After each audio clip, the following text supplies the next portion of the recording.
Shalom, selamat pagi. Mari sama-sama kita tundukkan kepala, pejamkan mata sejenak, kita menghadap Tuhan. Bapa yang bersemai dalam kerajaan surga, terima kasih Bapa di surga, Engkau sudah pelihara keluarga kami.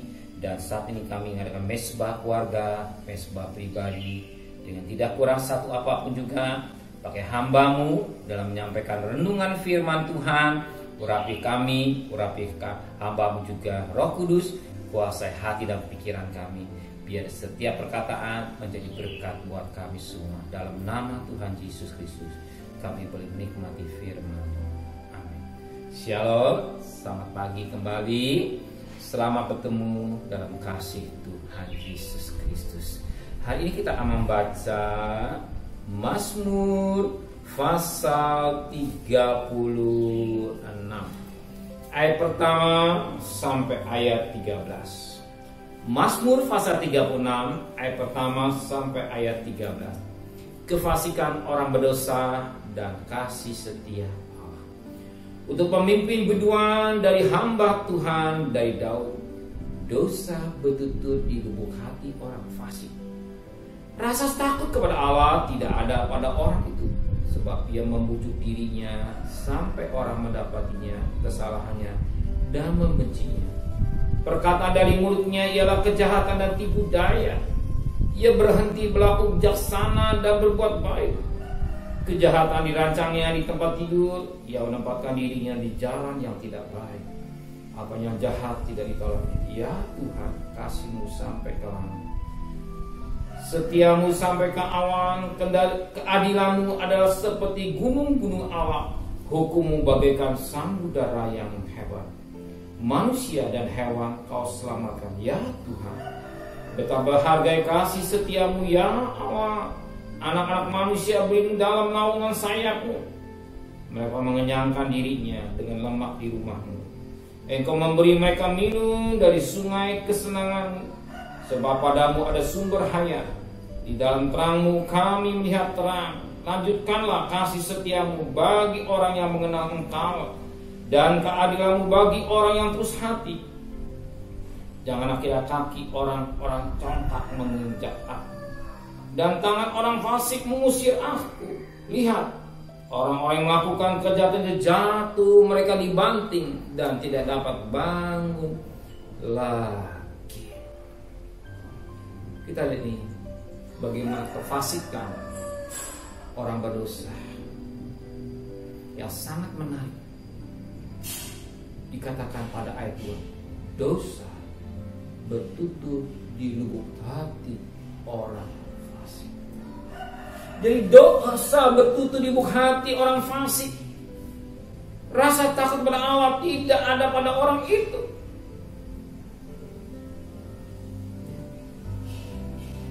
Alkitab menulis, jangan memberikan kesempatan pada iblis.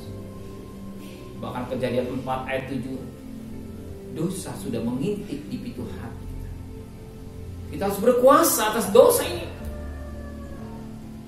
Tetapi orang fasik ini, dia memberi kesempatan. Tapi bagi kita tidak. Kita tidak memberi kesempatan dosa menguasai hidup kita. Dosa itu sangat menarik. Di mana menarik? Dikatakan dia membujuk orang itu. Katakan pada ayat 3, sebab ia membujuk dirinya sampai orang mendapati kesalahannya dan membencinya. Bahkan dikatakan dalam firman Tuhan pada ayat yang kelima, kejahatan dirancangnya di tempat tidur. Ia menempatkan dirinya di jalan yang tidak baik. Apa yang jahat tidak ditolaknya. Lihat, kalau dosa sudah menguasai dalam hidup manusia, dia akan mau tidur sebelum melakukan yang jahat. Karena dosa itu yang berkuasa atas orang itu. Dosa itu yang mengendalikan orang itu. Sehingga dikatakan dalam Amsal pasal 4 ayat yang ke-16. Amsal pasal 4 ayat yang ke-16. Karena mereka tidak dapat tidur bila tidak berbuat jahat. Jadi kunci rahasianya untuk tidur apa? Berbuat jahat. Hebat. Ini orang fasik. Inilah orang fasik. Kenapa? Karena dosa sudah menguasai hidup. Dosa diberikan kesempatan menguasai dari hidupnya. Sehingga ketika dia bisa tidur, kapan? Ketika dapat berbuat dosa. Bahkan kantuk mereka lenyap bila mereka tidak berbuat. Orang tersandung. Kalau dia sudah melakukan orang tersandung, baru bisa tidur nyenyak. Inilah orang fasik. Beda orang yang hidup dalam Tuhan, orang yang hidup dalam terang firman Allah. Beda. Sebab hidup terang, apa yang dikerjakannya terang. Orang fasik beda. Dosa betul-betul di lubuk hati orang fasik. Karena rasa takut kepada Allah tidak ada. Tetapi bagi kita yang hidup dalam terang, apa kata firman Tuhan? Ayat yang ke-10, sebab padamu ada sumber bahaya, di dalam terangmu kami melihat terang. Lanjutkanlah kasih setiamu bagi orang yang mengenal engkau, dan keadilanmu bagi yang tulus hati. Kalau hati kita tulus beda. Kalau hati kita tulus, apa yang saudara perbuat di saat-saat sekarang ini, kalau saudara diberkati Tuhan, ambillah berkat yang Tuhan berikan. Bantu mereka yang sedang membutuhkan. Tolonglah mereka yang membutuhkan. Banyak saudara kita mengalami masalah. Kalau kita diberkati, kita memberikan hati yang tulus. Apapun yang kita lakukan dengan tulus, baik dalam pekerjaan Tuhan maupun untuk membantu pemerintah kita ini yang sedang menghadapi. Dan Alkitab mengingatkan, kalau kita tulus hati yang baik, kalau pemerintah menengungkan, ayo jaga jarak, lakukan. Ayo pakai masker, lakukan dengan baik.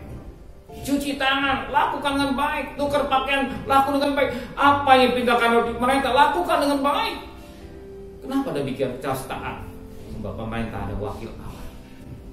Pemerintah juga hamba Allah. Sebagaimana dikatakan dalam Roma 13 ayat yang keempat. Roma 13 ayat yang keempat. Karena pemerintah adalah hamba Allah. Untuk apa? Untuk kebaikanmu. Semuanya. Kalau pemerintah ini sendiri alatnya Allah, maka kita sebagai warga negara yang baik, kita jangan lawan pemerintah. Kita mau taat. Sebab kalau kita melawan Allah, sama juga melawan pemerintah, kami juga melawan Allah. Sebagaimana pada ayat yang kedua, sebab itu barang siapa melawan pemerintah, ia melawan ketetapan Allah, dan siapa yang melakukannya akan mendatangkan hukuman atas dirinya sendiri. Karena kita mau taat akan peraturan pemerintah yang sedang dilenggang hari ini, sama juga kita membantu pemerintah dengan baik. Dan kalau kita taat, sama juga kita melawan pemerintah. Kalau kita melawan pemerintah, sama juga kita melawan firman Tuhan. Ingat, melawan firman Tuhan bagi kita melakukan menabur yang tidak baik, kita juga akan menuai yang tidak baik. Terima, Tuhan memberkati kita semua. Amin. Bapa, terima kasih buat firman-Mu yang mengingatkan kami bukan orang fasik. Orang fasik melakukan jahat baru bisa tidur. Orang tersandung baru bisa tidur. Tapi kami tidak. Kami memiliki terang firman-Mu, terang pribadi Kristus dalam hidup kami. Apa kami perbuat dengan hati yang tulus untuk membantu pemerintah dengan ketaatan kami akan peraturan pemerintah, dan kami sebagai negara yang baik, kami harus mendukung supaya Corona ini tepat selesai dengan baik, dengan tidak kurang satu apapun juga. Pakai para hamba-hamba Allah yang ambil garis besar, para medis, para relawan, TNI Polri yang bekerja dengan berat Tuhan, beri kekuatan, tenaga ekstra di surga, kesehatan buat mereka semua. Dan juga kami, sebentar mungkin kami harus bekerja, mungkin kami harus berdagang, serta perjalanan kami pergi dengan selamat, pulang dengan selamat, Dan kami pulang kembali pada sore hari atau siang, keluarga masing-masing. Bagi kami yang bekerja di rumah, Engkau tetap menyertai kami semua. Kembalikan kami pada besok pagi dan tubuh yang sehat dengan tidak kurang satu apapun juga. Terima kasih Bapa di surga. Kami berdoa juga sekali lagi buat pemerintah, khusus untuk Bapak Presiden, Wakil Presiden, para menteri, para gubernur, para bupati, wali kota, para camat, para lurah, RW, RT, dan relawan, para medis, TNI Polri, dan semua di bagian yang berperang. Beri kemenangan Tuhan dalam hidupnya. Dia mampu berperang, Engkau berperang. Buat mereka semua Tuhan, kalahkan virus karena Engkau yang bekerja. Hikmat yang Kau berikan buat mereka, sehingga mereka mampu melaksanakan dengan baik. Dan kami menikmati kembali dengan hidup yang diberkati oleh Tuhan. Terima kasih Bapak, turunkan berkat-Mu buat kami sebanyak hati. Kiranya berkat dari Allah Bapa, cinta kasih sayang dari Tuhan Yesus Kristus, dan berkat Roh Kudus menyertai saudara hari ini sampai Maranatha Tuhan Yesus datang. Haleluya. Amin. Tuhan memberkati kita semua.